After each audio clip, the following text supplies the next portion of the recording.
Hey, it's Bob K again. I'm back to talk about the IMS show in Dallas here. We're going to talk with Tom Miller from the Ultimate Builder J&P Custom Show.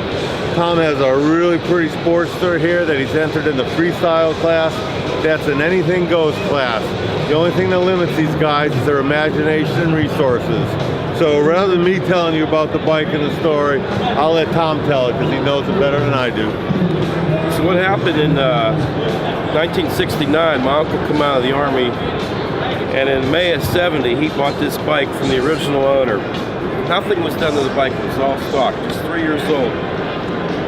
So in 1979, all his buddies were married off, my uncle was finished riding, and I always told him I wanted this bike. And he was laughing. What did he say when you told him that? He says, he started laughing, he goes, well, how are you going to afford this? I said, well, I'll make payments.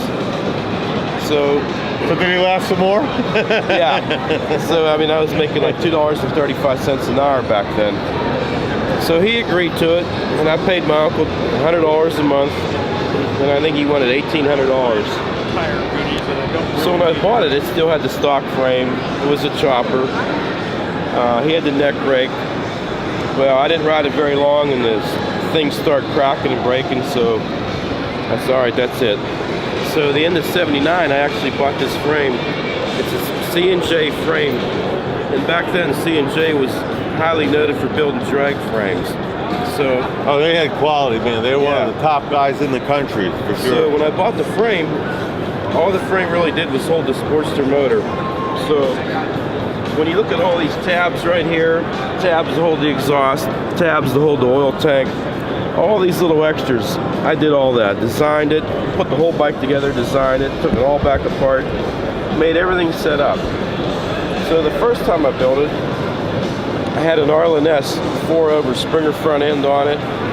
The motor was still pretty much stock, so I rode that a little bit. The Springer was too dangerous. I'd go around the bend, it would tug on you, and I didn't like it. So then I tore it all back down, and then I started getting heavily into street racing. So then I was at a bar one night in 1982, and all these guys pulled in. A lot of them had stroker Sportsters. And this other guy pulled in, he had a KZ1000, and they called him Henry. They said, hey Henry, I got my bike done, let's race.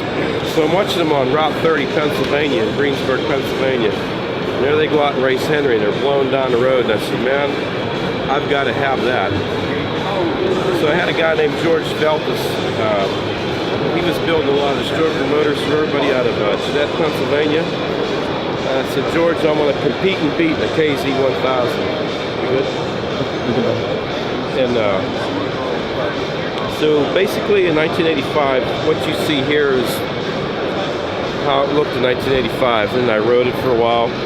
And then it sat in the corner of the garage for years. So 2 years ago, I did a complete restoration on it, and that's when I met Bob in a biker's garage, and they helped me with who to do the chrome, who to do the seat. They helped me quite a bit, and this is it. So I've basically on this bike almost all my life. And I gotta tell you, a lot of guys would just buy new chrome hardware. Yeah. Not this guy. He took all the original hardware, had me send it out, get show chrome plated. The seat, Wayne Ballard did the seat, just nothing but the best on it. Very anal about perfection, and it shows, man. The bike is just gorgeous. He's hoping to take home a victory today, so that would allow him to compete in the national championship in Chicago. It's just, what do you think about competing here in Dallas, Tom, and the Ultimate Builder Show this year? I like it. It's a lot of nice bikes. People are real friendly. All the builders are friendly. Any information you want is here. I enjoy it. I really enjoy this. And, like I said, when I got into redoing this, Bob was a big help because he pointed me to Wayne Ballard, Meckleck, all that. So, well, we got 4 more shows coming up this year for IMS, and with every show we have a J&P Ultimate Builder Bike Show, Custom Bike Show. The next show is in Cleveland. We're going to Minnesota, Minneapolis. Then we're going to Washington, D.C. and like I said, the national championship in Chicago. In Chicago, the winners of every show will compete for $50,000 in cash and awards. So we're hoping to see you there, Tom. You certainly put a good effort into it. And thanks for being here in Dallas. Oh, real